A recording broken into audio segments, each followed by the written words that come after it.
Before I begin, can I please ask all of you to take a big, deep breath in with me? And out. And another one, please. And out. Be present. That's what we're told.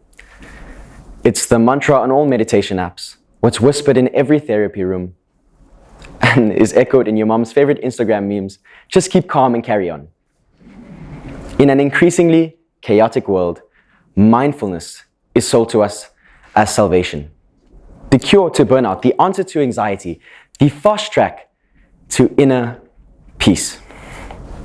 But as a medical student, and more importantly, as a young person who has to navigate this relentlessly overstimulating 21st century, I've really started to wonder, does that mindfulness even work? Or perhaps has it become something that it was never meant to be?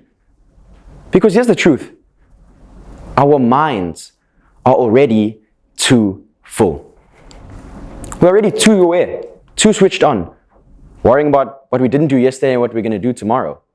We're not suffering from a lack of awareness. We're suffering from way too much of it. And in this state of overload, we try to use mindfulness to help us cope. And so it becomes another demand, another tick on a to-do list, and unfortunately, another thing to fail at. And this isn't what this practice used to be.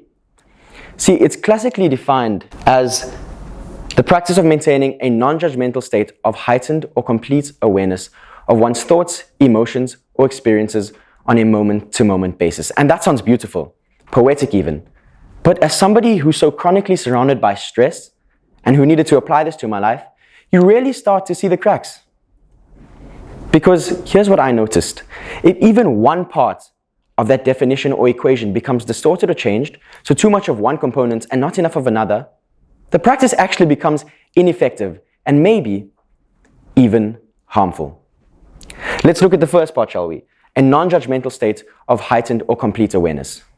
We all know mindfulness is usually associated with peace and presence. But its modern-day application often mimics a chronic physiological stress response. And this is because we've become accustomed to becoming hyper-aware, hyper-vigilant, constantly tuning into our body, our breath, our posture, our productivity, our tone, our surroundings. And our poor little brain has to interpret and integrate all of this as a threat. And as a result, a small almond-shaped part in our brain called the amygdala becomes activated, and our stress hormones shoot up. Cortisol spikes, and we enter a subtle yet sustained version of the fight or flight response. The ironic part being, what is there to run from besides what's already in our own head? And so something that was meant to calm us now overstimulates us. Instead of serenity, I get sensory fatigue. And in this age of social media, where we're told, just be mindful of what you do, what you say, what you put out, what you portray, mindfulness shifts to self-surveillance. We monitor, curate, compare, catastrophize, all things our basic biological human brain was never meant to do. And the way I see it, it's like downloading 10 of the largest, newest apps with all of these shiny new functions onto that old Nokia phone. Not that the Nokia wasn't good, but because it was never designed to compute all of this. And so eventually it will crash. Moving on to that second part of the definition, one's thoughts, emotions, and experiences. And this is one where it gets a little bit more complicated and personal, because in theory, tuning into our emotions and how we feel sounds healthy, right? And it is. But what happens, and I have to postulate this, what happens when that inward gaze starts to become chronic, obsessive? As an emerging integrated healthcare professional, I've lived this. From first year, we are taught to reflect, to analyze not just our patients, but ourselves and our best practice. And this is insightful until it isn't. Until you are caught in your own space, trapped in your own head, intellectualizing everything you did or didn't do, what you said right or wrong long after you saw your last patient.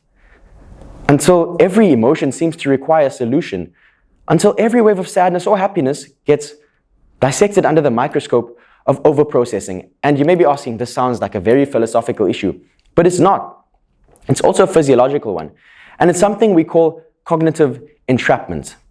And this happens when we get stuck in these recursive loops of self-analysis, we actually exhaust the prefrontal cortex in our brain, a part designed specifically to help us focus, emotionally regulate, and make good decisions. And so introspection without this moderation is like shooting ourselves in the own foot. And this can seriously spiral, and it can lead to detachment and, worst cases, even depression.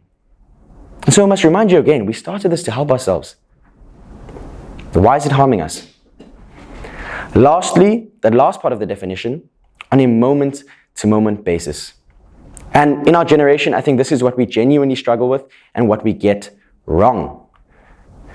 Because you guys right now, I can tell you, some of you are probably regretting what you didn't do and stressing over what you're going to. And in this moment now, you call that being present. And it does not discriminate children, teenagers, adults alike, caught in this mental tug of war between anticipation and regret. And so, in this age of TikTok loops, Instagram doom scrolling, WhatsApp voice notes that we can listen to in 2x speed, our attention spans are genuinely fractured. And we ask, why do we need this? And when I tell you, or when we get caught in a state where we aren't present enough, we're like, I wish I was more in the moment, only to realize that by doing that, the moment is already past you. And so that's why I like to say, when misapplied, mindfulness is like a malignant, manipulative disease. It's not peaceful. It's pathological. And it's yet another systemic failure in a world that is already way too saturated and way too loud. And this brings me back to this year's TEDxUCT theme, Furore. Are we angry enough? Because beneath the burnout we feel from the inability to regulate our own nervous systems is rage. Anger and angst that's been bottled up for years and that's inadvertently been told and pushed to the sideline. So yes, maybe, and just maybe, I am angry and that anger is valid. Angry and frustrated that maintaining my own mental well-being has been made harder than ever, and it's also been commercialized and commodified into listening to YouTube videos to calm me before I sleep and paying for therapy. Perhaps we are so incensed that instead of dismantling the structures that allow for and cause our distress, we're told, bro, manage your mind better. Sit down, write it down, go to therapy, call whatever the outcome of that is growth, and be quiet and move on. So I'm upset. And I'm upset because something as sacred as mindfulness has become distorted into yet another productivity hack, a tool of performance. Something so elusive and unattainable unless somebody seeks it out with a vengeance and studies its intricate details. In this day and age, why are we gatekeeping? And so, after a long talk now, and after intensive research, you guys are probably wondering, surely I have answers for you guys, surely. But the reality is, I don't. And to fear the unknown in a world that is so saturated with knowledge, answers, and ChatGPT seems fairly rational. But what I do know and what I can tell you is that mindfulness still has its power if one by one each of us choose to reclaim its potential. See, this is because neuroscientists at the University of Colorado have shown that our brains cannot truly distinguish between what we see and what we believe. In fact, neuroimaging studies using functional MRI scans show that the brain's visual cortex is activated in almost the exact same way, whether we are imagining a scenario or actually experiencing it. And you may be wondering, what does this mean? This proves that our beliefs, our inner narratives, have the ability to shape our perspectives and thus our lives. And our brains can slowly, bit by bit, start to believe that those thoughts are real. So if we genuinely want to use mindfulness to reconnect, to believe and envision with whatever stillness and calmness we may need, our brain can slowly get on board with that. Even if the world around us is chaotic as ever, our internal world can begin to shift. And this only happens if we choose to see mindfulness not as a task, but as the truth. Not as a perfect practice that's going to work for you all the time, but as permission. And permission to feel, permission to say, listen, I'm not okay. But most importantly, permission to pause.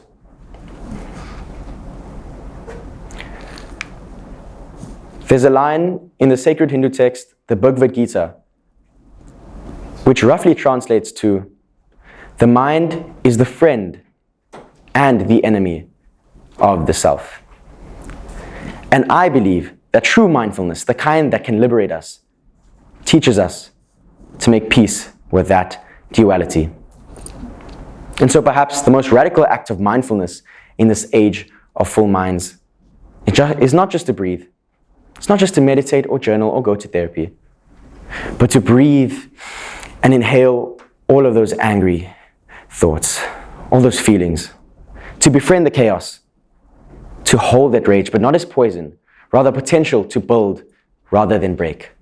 Because my people, I promise you, if we are able to withstand the storm of our own emotions, if we are able to transform that fervent fire we feel towards this as fuel for our peace and positive pursuits, then maybe, and just maybe, we will truly be able to regain and reconnect as to what we used to be.